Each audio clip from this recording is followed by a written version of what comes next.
माऊली agro tourism सह्याद्रीच्या कुशीत आणि निसर्गाच्या मुशीत वसलेलं एक भन्नाट ठिकाण.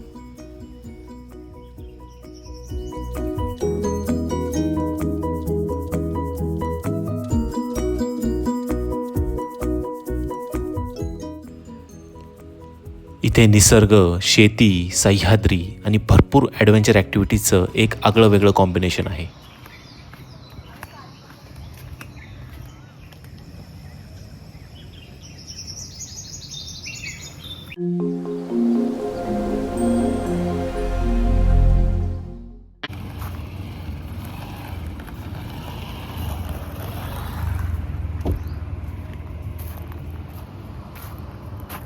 पुण्यापासून अगदी हाकेच्या अंतरावर वसलेले माऊली ॲग्रो टुरिझम. सुरुवातीलाच एक सुंदर आणि प्रशस्त रेस्टॉरंट आहे जिथं आलेल्या टुरिस्टच्या जेवणाची आणि नाश्त्याची सोय केली जाते. आणि या रेस्टॉरंटच्या मागच्या बाजूला एक मोठा स्विमिंग पूल आपल्या नजरेस पडतो.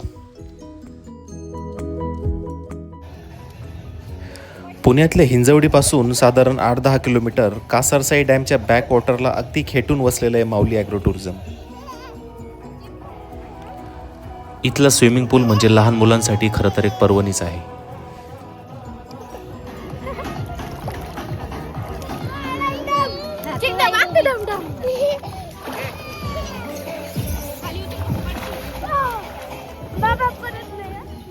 इथे एक मोठा स्विमिंग पूल, त्याच्या अवतीभवती रेन डान्स, म्युझिक आणि निवांत लोळायला जागा आहे.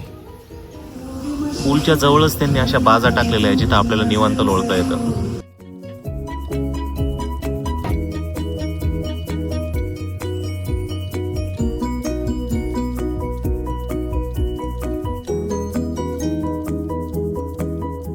शिवा, आपण कुठं चाललोय?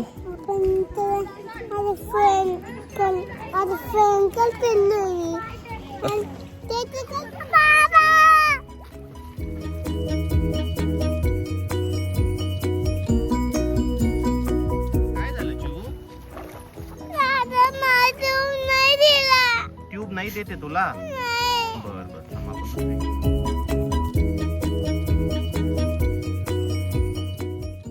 पूर्ण फॅमिलीसोबत आउटिंगसाठी हा एक जबरदस्त स्पॉट आहे. आणि कडक उन्हामध्ये ह्या पूलमध्ये उड्या मारण्याची मजा काही वेगळीच आहे. स्विमिंग नंतर आम्ही मोर्चा वळवला ॲडव्हेंचर ॲक्टिव्हिटीजकडं आणि सुरुवात केली झिप लाईननी.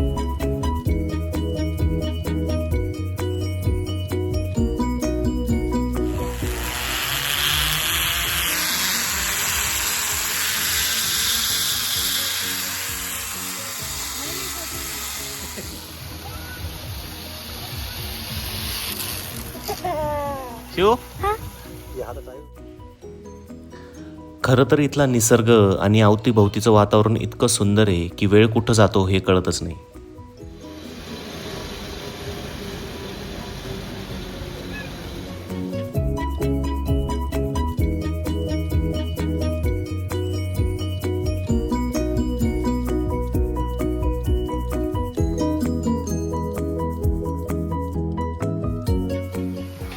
कुठं बसलं तू? चिव इकडे बघ. कसं वाटतं चिव?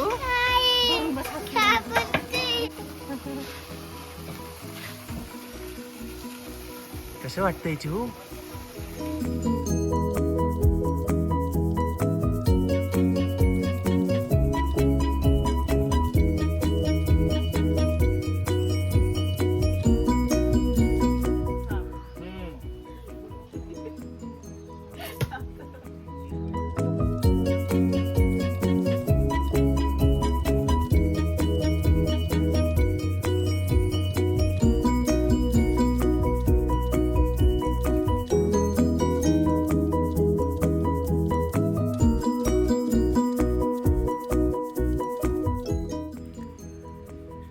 एवढ्या ॲक्टिव्हिटीज झाल्यानंतर इथल्या शामियाना कॉटेजेसमध्ये आम्ही थोडी विश्रांती घेतली.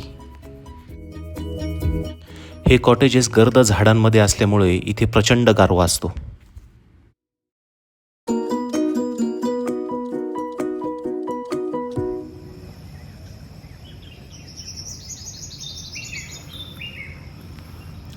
इथली शांतता, सुंदरता, निर्मळता मनासाठी आणि शरीरासाठी खरंच आरामदायक आहे.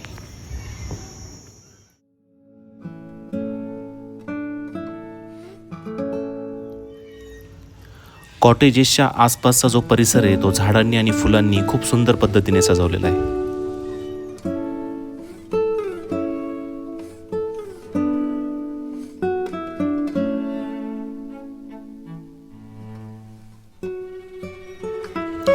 आज शहरात दुर्मिळ होत चाललेली शांतता इथे सहजपणे सापडते.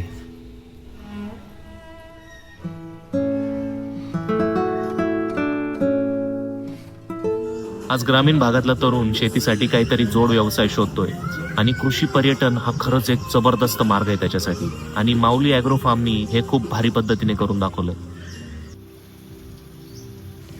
कॉटेजेसच्या शेजारीच कासरसाई डॅमचं बॅकवॉटर आहे. थोडीशी विश्रांती झाल्यानंतर आम्ही तिकडं निघालो.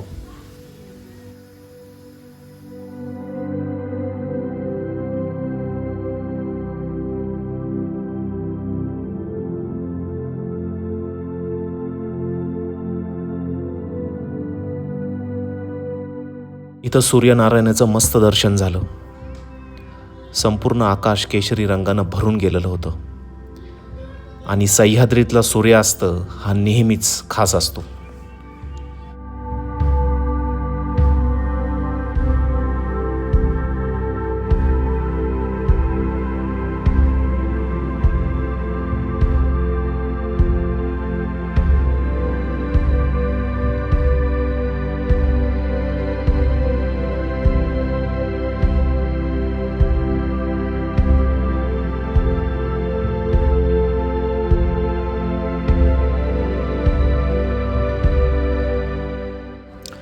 सह्याद्रीतला हा छोटा सागर डोळ्यात भरून आम्ही इथून परत निघालो. गावानो तुमची आई आली, तुमच्यासाठी सांगू घेऊन आली. आता लांडका कसं म्हणतो? गावानो तुमची आई आली, तुमच्यासाठी सांगू घेऊन आली.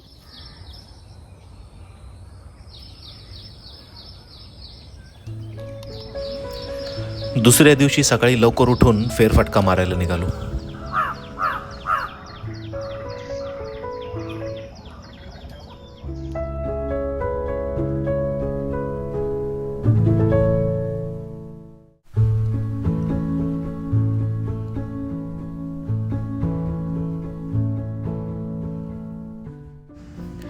इथल्या एका छोट्याशा तळ्यावर खूप सुंदर ब्रिज बनवलेला आहे.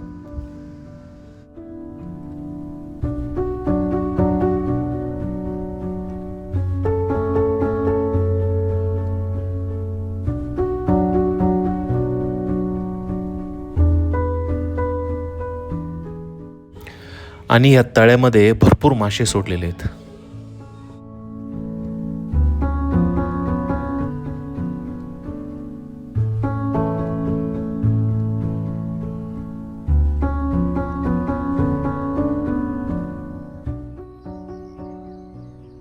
इथं भरपूर प्रकारची फळझाडं आहेत आणि विशेष म्हणजे त्याच्यावर पिकलेली फळं खाण्यापासून तुम्हाला कोणी अडवत नाही.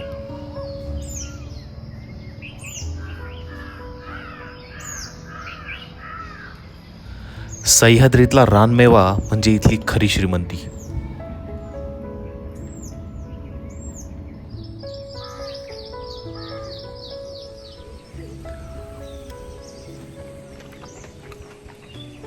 जबरदस्त. हे कशाचं फळ होतं हे काय उमगलं नाही, पण त्याची चव भारी होती. तुम्हाला माहीत असलं तर कमेंटमध्ये नक्की सांगा. हे पण कसलं फुल आहे माहिती नाही, पण निसर्गाने त्याला दिलेलं कलर कॉम्बिनेशन अफाट आहे.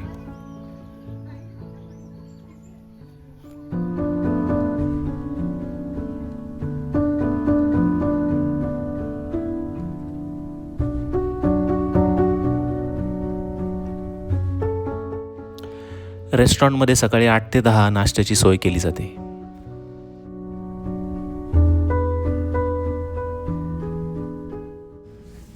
रेस्टॉरंटच्या पहिल्या मजल्यावरून अवतीभोवतीचा सगळा परिसर आपल्या नजरेस पडतो.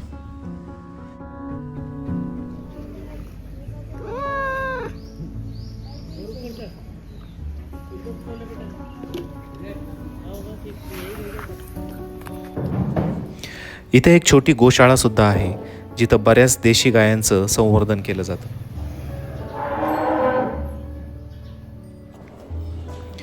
आज दुर्मिळ होत चाललेलं हे गोधन जपण्याची काळाची खरी गरज आहे. 80च्या दशकात HF होल्स्टनसारख्या नवीन जाती बाहेरच्या देशातून आपल्याकडे आल्या आणि देशी गायांचं महत्त्व कमी झालं, कारण त्यांची दूध देण्याची क्षमता जास्त होती. पण क्वालिटीपेक्षा क्वांटिटी खरंच महत्त्वाची आहे का, हा प्रश्न आपण स्वतःला विचारणं गरजेचं आहे. आज पुन्हा लोक देशी गाईच्या दुधाकडे वळायला लागले आणि ह्याच्यातच या प्रश्नाचं उत्तर आहे.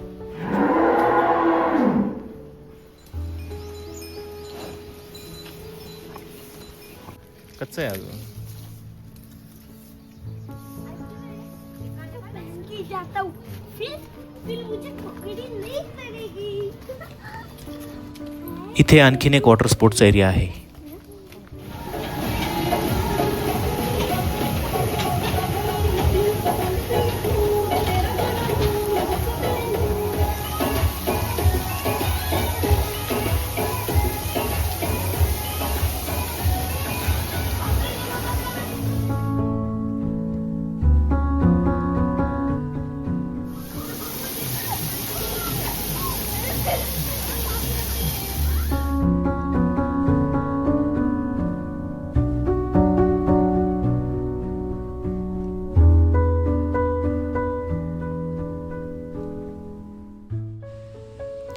इथं सगळ्या ॲक्टिव्हिटीज कमी रिस्की आहेत आणि इथं आरामात 2-3 तास आपण घालवू शकतो.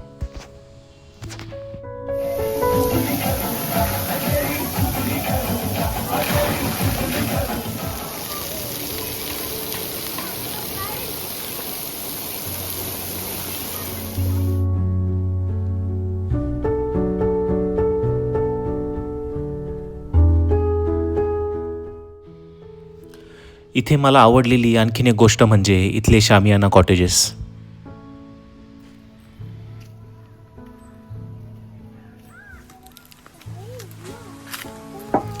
बाहेरून जरी छोटे वाटत असले तरी ते भरपूर प्रशस्त आहेत. 4 ते 5 माणसं आरामात राहतील एवढी इथं व्यवस्था आहे. मागच्या बाजूला एक सुंदर बाल्कनी आहे आणि इथूनच एक सुंदर रिव्हर व्ह्यू सुद्धा आहे. आणि एकूणच इथलं वातावरण इतकं सुंदर आहे की इथं घालवलेला वेळ नक्कीच अविस्मरणीय होऊन जातो.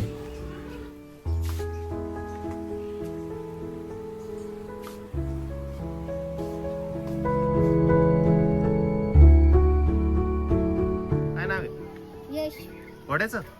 नाही ह्याचा हिरा हिरा. पोचले हिरा पोचले नाही.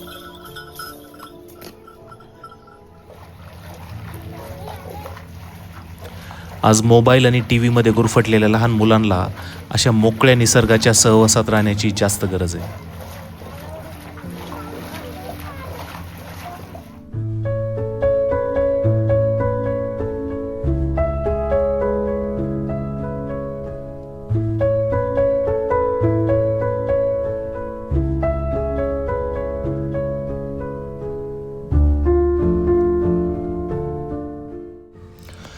आज दिवसेंदिवस शहरांचा पसारा वाढत चाललाय, हिरवा पट्टा कमी होत चाललाय. पण अशा स्थळांना जर प्रोत्साहन मिळालं तर याच्यातनं नक्कीच निसर्गाचं जतन आणि संवर्धन होईल, याच्यात काही शंका नाही.